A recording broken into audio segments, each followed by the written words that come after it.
professeur Raphaël Heinzer, merci d'être venu.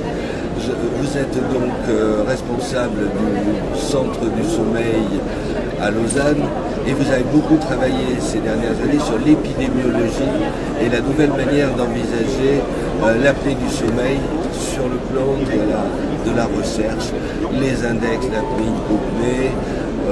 On sait très bien que ces critères ont changé, 2003, 2007, 2013, on est en 2018, où est-ce qu'on en est maintenant ?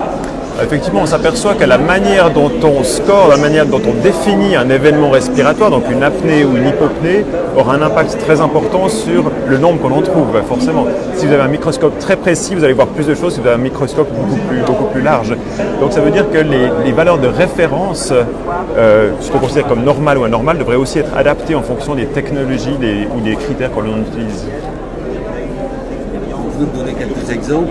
Oui, alors forcément, si on utilise des critères très ouverts, on observe à peu près 2 fois plus d'hypopnée, donc de baisse de la respiration pendant la nuit, par rapport à des critères beaucoup plus stricts.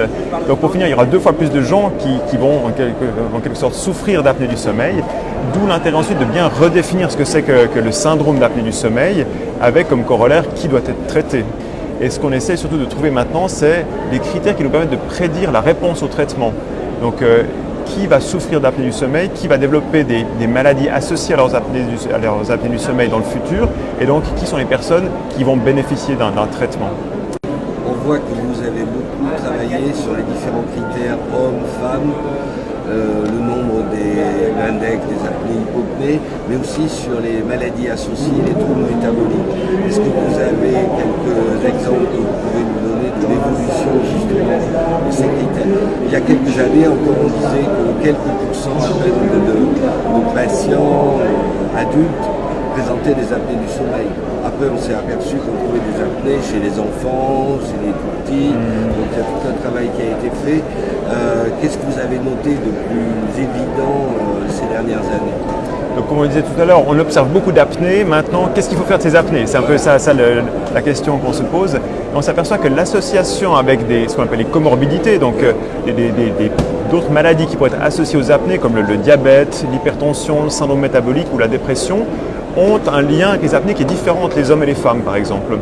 Les femmes qui ont des apnées ont beaucoup plus de risques d'avoir aussi une dépression, ce qui n'est pas le cas chez les hommes.